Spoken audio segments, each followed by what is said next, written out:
Okay, good afternoon, everyone. I'm recording this lecture because tomorrow morning I'm not going to be able to make it to class. So the things I was going to explain, discuss in class, I'm just going to explain them here. I'm going to explain about 5 or 6 things from chapter 5. So please take some time and watch this video. It is the actual lecture. Quick review. Um, Let me share the screen just a second. Uh, all right. We call chapter 5 is about free will. Free will. Do human beings have free will? We said fate means the future is written in stones. Whatever will be, will be. You can't change it. If something will happen, it will happen no matter what. If it was meant to be, it will be. We said in the modern world, people barely believe in fate. Some people still do, but the idea in science is called determinism. Determinism says every event is determined by prior events in the laws of nature. That is, everything that happens in the physical world, also in the mind, in the body of someone, is a result of whatever happens um, previously. So, if this is the case, the question is how can human beings have free will? If everything that happens this afternoon happens because of what happens this morning, then yesterday, then last week, then last year, then 10 years ago, you could push it all the way to the creation of the universe itself.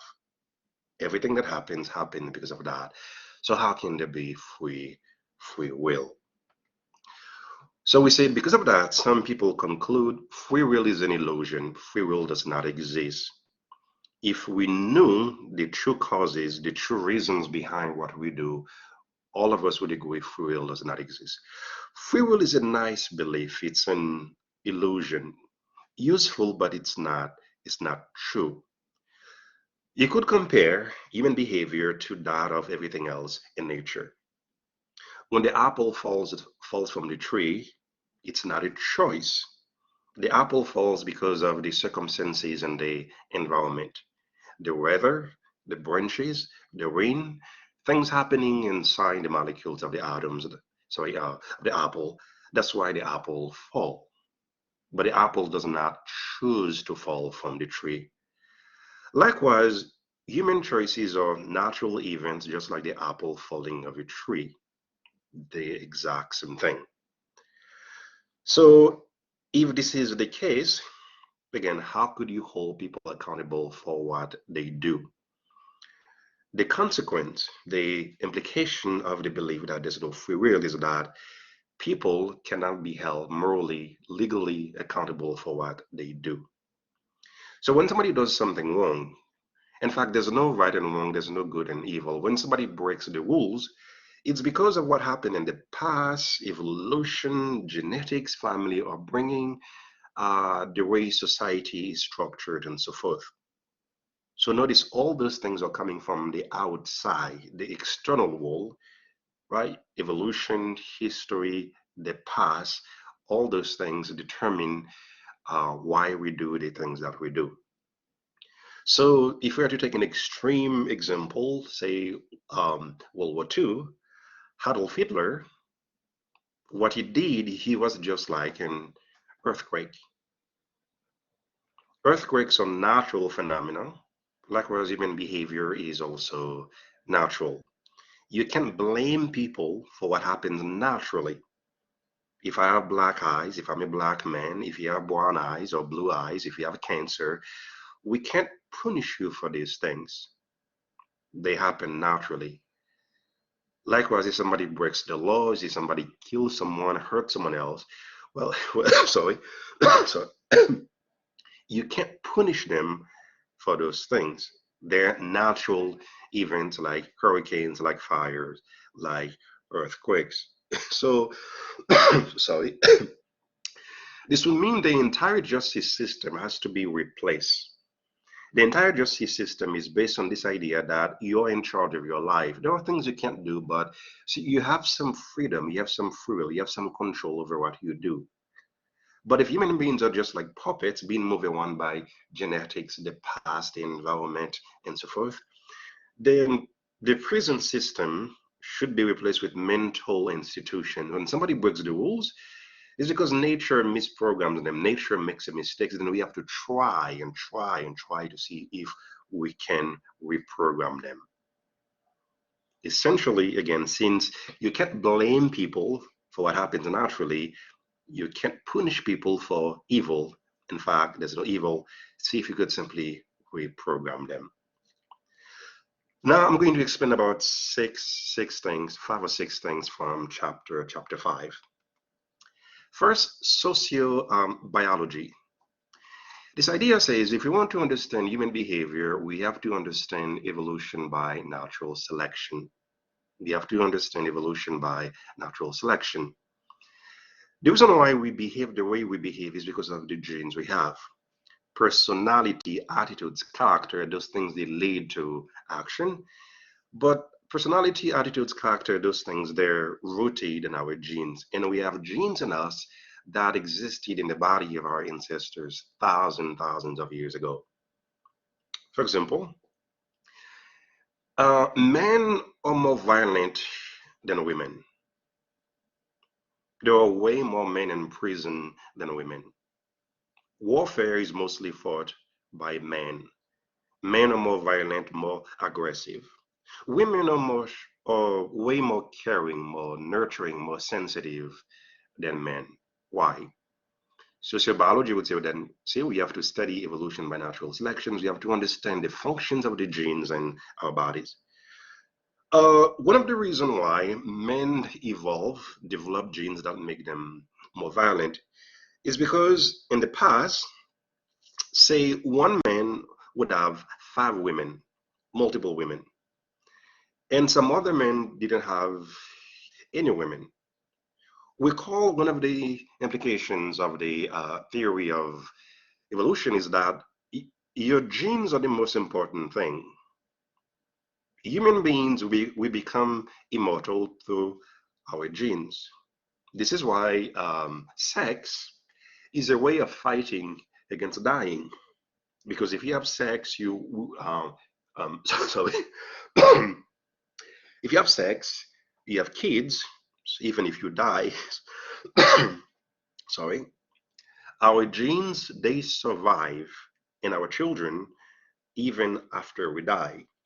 So this is why sexual desires is one of the strongest desires in living things. If you watch, say, National Geographic Channel, you see the animals when mating season comes along, the animals are willing to kill each other over sex. Literally, they die, they fight over sex. They kill each other. Why? Again, sex is the way we reproduce. And if we reproduce, even though we die, but again, parts of us remain behind because we pass our genes into our children.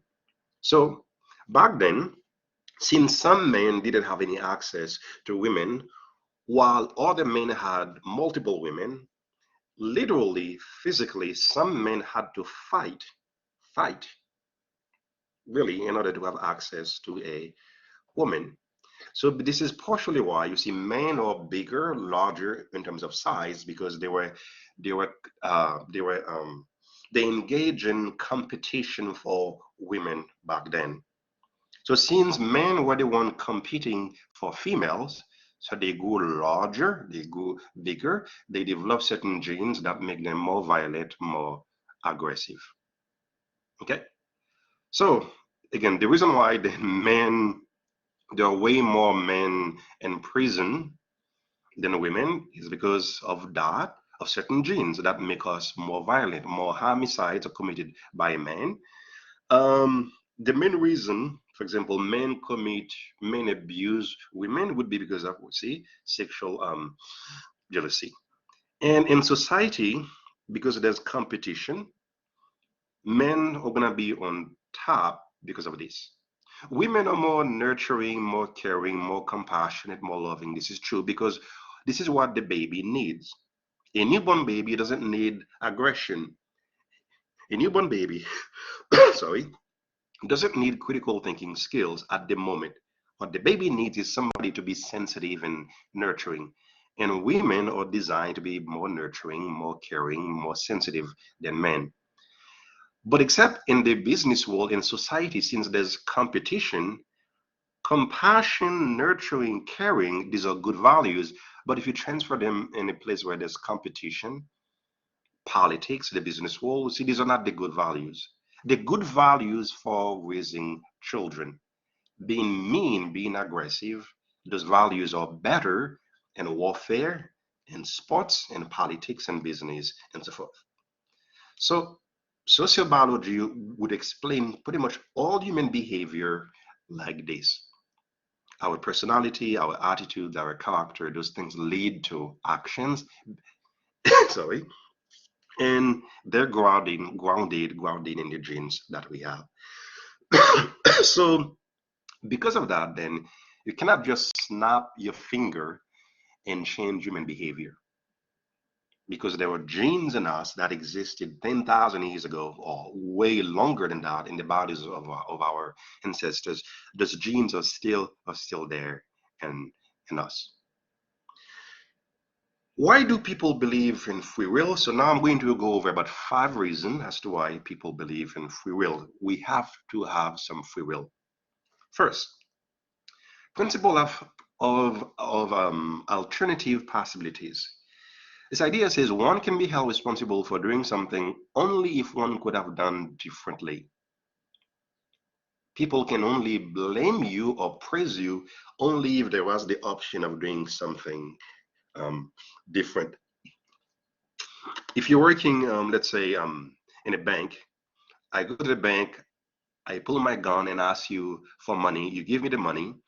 Well, you see, you won't go to prison for that because there was no other option. The other option would be for me to kill you. Then you see, morality is based on the idea that we are free, we have some freedom. Determinism conflicts with that. The thesis we have more responsibilities, we have duties, we could have done things differently. If determinism is true, you couldn't have done differently. Nicholas Cruz couldn't have done differently. Adolf Hitler couldn't have done differently because it was already determined by the past, by upbringing, history, genetics, all those things led these people to do the things that they did. But except we feel confident, we say we are in charge of what we do. We see this is why we could praise people, applaud them when they do good things, and sorry, blame them when they do bad things. So determinism conflicts with the idea that we have moral responsibility. Argument number two, libertarianism. This idea says free actions are caused by our own selves, by persons. Notice I compare the behavior of a person to the behavior of an apple falling of a tree. I said the apple falls because of whatever's happening in the environment at the moment, inside the molecules of the apple, the trees, um, the weather, all those things cause the apple to fall. Libertarianism says actually, you see, you can't compare a person to an apple because a person is conscious, a person is self conscious. The person knows, and the person knows that the person knows. Conscious, self conscious. The apple is not self conscious. So people can remember the past, change, adjust their behavior based on that. So causation determinism may be true, but it's true for non-living things, non-conscious things. Like an apple is non-conscious, like a tree, as far as we can tell, when they're not conscious or self-conscious, or like stones, like the sun rising in the east and setting in the west every day. But if a person is self-aware, self-conscious, what would be the point of being self-conscious if we can choose? So there's agent causation and there's natural causation. Natural causation would be, again, the sun rising in the east, set in the west every day because of the laws of physics. But a person is different. We are not like an apple. We are not like a tree. We are not like the sun because we can reflect, we can self-reflect, we can think about our behavior, about our past, because we remember the past, and based on that, change. So nature can be one line of causation, one line of causation. But human beings can interfere, modify, and change that line. So therefore, again, because we are conscious, self-conscious, we are persons, not things, not an object. So you can't compare the behavior of a person to the behavior of an apple. Again, we can interfere in nature and ourselves in a way the apple can't. In other words, human beings, we are self-correcting, self-correcting. We are conscious. We know when we make a mistake. Again, we remember the past. We can interfere in our bodies and our minds and change things. Okay. Argument number 3, compatibilism says determinism and free will, they're compatible. You can have both. Both are true. Yes, nature is deterministic, but also human beings have free will. Meaning what? Even though the determinism is true, our action can still be free. Why? As long as our actions are not constrained externally and they're caused by our own psychology, by our own will, they are free. Again, let's use one example. You're working in a bank and I pull my gun on you and say, give me the money. In that case, your behavior is constrained by an outside factor. I have a gun, I'm forcing you to give me the money. In that case, you're not acting freely because if you don't give me the money, I'm going to kill you. So compatibilism says, well, if you remove external constraints and your actions is a result of your own desire, of your own psychology, and you are in charge of your desires, then you see your actions are free. So again, the external world, the outside world, can be deterministic. That is fine. But as long as your behavior is a result of your own psychological states, your own desire, your own intention, your own will, your action is free. But take it further, you have to show the person is in control of his desires. Let's say somebody is addicted to drugs. They want the drugs. They have the money, the means to get the drugs. They go buy the drugs. Notice you wouldn't say this person is acting freely because the person is addicted. The person can't stop. So sometimes a behavior is a result of your own psychological states, your own desires is not free because you can't control your desires. So if you can control your desires, like the person who's addicted, then you see addiction is not a free choice. So for compatibilism to work, then you also have to make the further claim the person must be in charge of his desires. A different example, let's say um,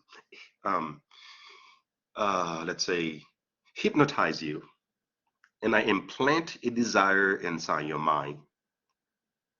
Under hypnosis, I tell you, you have to go rob a bank tonight.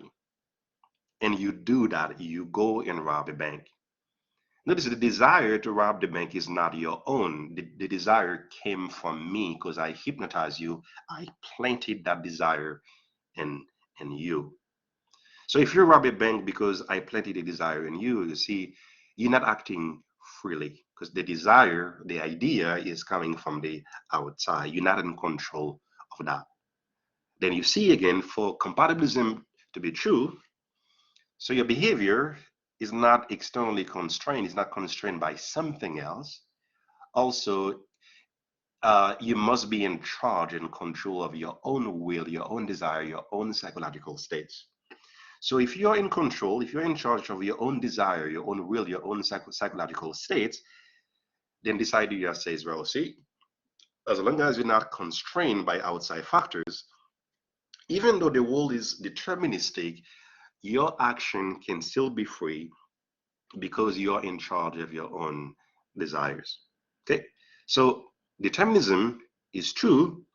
Free will is also true. There's a way to combine the two. You can have both.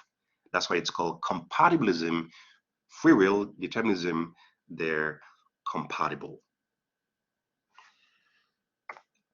Argument number 4. There's randomness in nature. There's randomness in nature.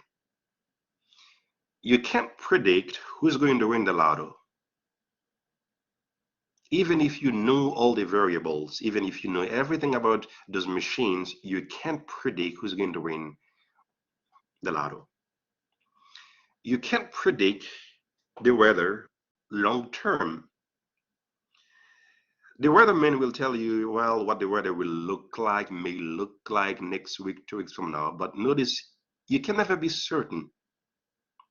In fact, even the most super powerful computers can't predict the weather long term. Maybe a week, maybe next week, but 5 months from now, 6 months from now, they can't tell us what the weather will look like because there's randomness in the system. Quantum mechanics go further and say, well, even at the subatomic level, subatomic particles, they behave randomly sometimes. For example, decay. Decay means when the particles breaks into smaller parts. It can't be predicted. Even if you know everything about these particles, everything, you can't predict when they will break down, when they will decay, because randomness is part of the system itself. Now, randomness does not necessarily mean free will, but it does show determinism is not true. In fact, in biology, they teach us genetic mutations, which drive evolutions, they're mostly random. Then you see, if you were to start over, press play one more time, evolution would start one more time, evolution would happen differently. If genetic mutations, those things that drive evolution, if they're mostly random, then if you could start over, you press play again, evolution would happen differently. So since there's randomness at the macro level, particles, it seems there's also randomness at the macro level, the world of big things, then determinism can't be true. It can't. Again, this doesn't mean there's no free will, but it simply proves, verifies, shows determinism is not universally true. It's true in most cases, but it's not true all the time. Sorry. Argument number 5. Actually, let's skip that. Let's make it the last one. Argument 6, deliberation. Notice if I ask you to choose between A, B, C, X, Y, Z, you think about it, you choose A, B, C, you feel that you could have done differently. Notice you reflect about it, you self-reflect, you deliberate. Everybody knows this, and in your heart, you feel that it's you determining whether or not you're going to choose A, B, C, or X, Y, Z. Again, let's say I ask you to choose between strawberries, vanilla, and chocolate. And you decide, well, you choose strawberries. You feel that you could have made a different choice. Notice, if determinism is true, if you choose strawberries, you had to choose that. But notice this would defeat the purpose of thinking about it. If I think about it for 5 minutes, for 10 minutes, for 20 minutes, after that I choose strawberries, then it was already meant for me to choose strawberries. Then why would nature, why would evolution, why would God make us in a way that even though whatever I choose, I had to choose, what would be the purpose of thinking about it for 20 minutes? It is just a waste of time. Again, if before you make your choice, you think about it for 20 minutes, then you realize that even if you think about it for 20 minutes, for 5 minutes, for 20 days, whatever choice you make, you had to make it. Then you see whether or not we think about it for 20 days, for 20 minutes, for 5 hours, it doesn't matter. Then you see, then deliberation, thinking about it, is pointless. Then that's the problem. Why would nature, why would evolution, why would God make us in a way, in a way that despite the fact that we deliberate, we think for 5 hours, for 5 days, we have to choose whatever we choose. Deliberation would be an illusion, would be purposeless, would be inefficient. It's got no effect on the choice at all. But in our heart of hearts, we feel this is not true, though. We feel that we deliberate, we think, and the fact that we think, we deliberate has a consequence over what we do. Lastly, sorry, argument number 5. Notice all philosophy is based on the idea that we are free to pursue the truth. If determinism is true, it's the end of all philosophy because you can't really think. All your thoughts are also determined, predetermined before you're even born. You see? So you can't do philosophy because all thoughts, all ideas are already predetermined. Creativity becomes impossible.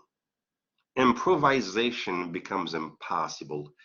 Creating new things becomes impossible. Imagining new things and then actualizing them becomes impossible.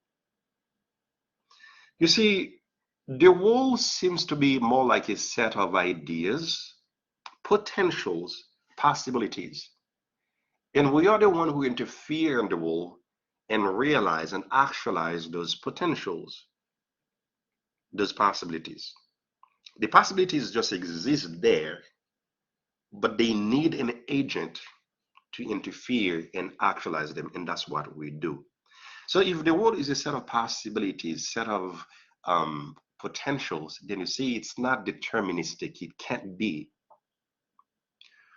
One way to think about it, the alphabet is there, but notice the alphabet doesn't tell you which word to create with all those letters.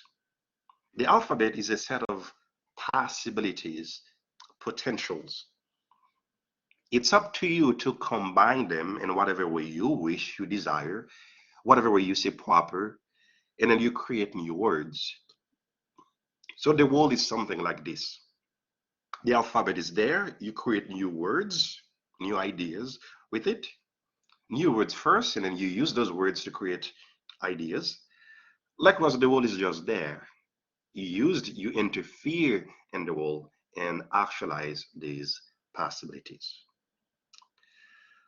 To conclude all this, to conclude all this, um, determinism is self-defeating, because again, you can't truly believe it and manifest it, express it, act this belief out in the world. As I said in class, if you truly believe this, when you wake up in the morning, what would you do? What would you do? What would motivate you? What would drive you? Notice it's self-defeating because if you believe it, it's not your fault. You were meant to believe it. You were programmed to believe it. Your past, your genes, your family upbringing, your history made you believe it. If you don't believe it, Same thing. Your past, your family, your bringing, your history, your genes, those things cause you not to believe that. So if A believes it, then it's true for A. If B doesn't believe it, then it's false for B, and it's both true and false at the same time. Then you see if it's true and false at the same time, whether or not you believe it or not believing it, and whether you believe it or not or don't believe it does not actually depend on you. Then the idea is self-defeating because you can't choose to believe it and you can't choose not to believe it. So I think to conclude this, the most it shows is that there are things we can't control. We're not in charge of them. We're not. You can't make yourself 1 inch taller. It can't be done. 1 inch taller? You can't do that. Whatever your cells, your molecules, your red blood cells are doing right now, you're not controlling them. In other words, the physiological processes of the body, you're not in charge of them. They happen. And there are things outside of you also you can't control. Whether the sun rises or sets, it's not up to you. Um, you can't fly. Gravity says no. But notice after class, whether or not you turn left or right, what you're planning to do this weekend, this doesn't seem to have anything with the creation. Well, it doesn't seem to have anything to do with the fact that the universe was made 13.7 billion years ago. So parts of you, you are in charge of it. Parts of it also, again, the bodily processes, you're not in charge of them. But your life, your career, your work, again, whether or not you turn left or right, whether or not you go out this weekend, it seems pretty clear you're in charge of parts of it. All right. Thank you, guys. Have a good day. Have a good weekend, and I will see you. I will see you next week. All right. Bye bye.